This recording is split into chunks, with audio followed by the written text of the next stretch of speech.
राष्ट्रीय स्वास्थ्य मिशन में काम कर रहे संविदा कर्मचारियों की प्रमुख मांग सरकारी सेवाओं में समायोजन को लेकर गोंदिया जिले में बेमियादी हड़ताल तेज हो गई है। जुलाई महीने में अपनी मांगों को लेकर राष्ट्रीय स्वास्थ्य मिशन के कर्मचारियों ने आंदोलन छेड़ा था, लेकिन सरकार की ओर से अब तक कोई ठोस आश्वासन नहीं मिला। इसी वजह से गोंदिया जिले के 750 से ज्यादा संविदा कर्मचारी पिछले 15 दिनों से बेमियादी धरना आंदोलन पर बैठे हैं। इस हड़ताल का असर सीधे तौर पर स्वास्थ्य सेवाओं पर पड़ रहा है और मरीजों को परेशानियों का सामना करना पड़ रहा है। सर, ॲक्च्युली हा जो GR निघालेला आहे तो 14 मार्च 2024 ला निघाला आहे। आता 16 महिने लोटून सुद्धा त्याच्यावर काहीच ॲक्शन घेत नाही आहे सरकार। आणि याच्या आधी पण आम्ही त्यांना इंटिमेशन दिलं होतं, पण ते काहीच ॲक्शन घेत नाही आहे। त्याच्यामुळे आम्हाला नाईलाजास्तव इथे आंदोलनाला बसावं लागत आहे। काय प्रमुख मागणी आहे तुमची?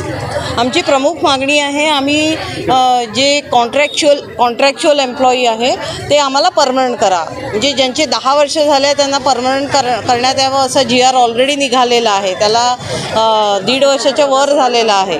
पण एकूण किती कर्मचारी उपोषणावर बसले? गोंदियात सध्या स्थितीत 435 लोक उपोषणाला बसले। 19 ऑगस्ट 2025 पासून हे उपोषणाला बसले। कारण की सगळे मॅक्सिमम जे हे आहेत त्यांनी लोकांनी डेप्युटेशन लावलेले आहेत, पण त्यांच्याजवळ एवढा स्टाफ नाही आहे। आमचे जे ANM आहे जे बेस लेवलला काम करतात त्यांचे ज्या ठिकाणी एक पण ANM नाही आहे त्या ठिकाणी कुलूप लागलं असेल आणि पूर्ण सेवा पेशंट्सला नाही काहीच मिळत नसते।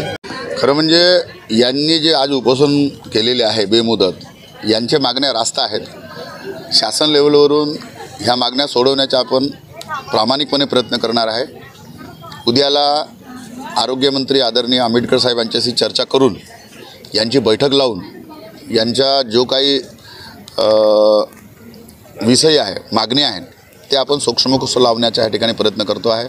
आज प्रत्यक्षात इथे मंडपात येऊन यांच्या समस्या जाणून घेण्याचा मला योग आलेला आहे। मी सर्व बाबी यांच्या ऐकून घेतलेला आहे। लवकरच याच्यावर तोडगा काढण्यासाठी आपण शासनाला विनंती करणार आहे। आज विधायक संजय पुराम ने आंदोलन स्थल का दौरा किया और आश्वासन दिया कि वे जल्द ही स्वास्थ्य मंत्री से चर्चा कर समाधान निकालेंगे।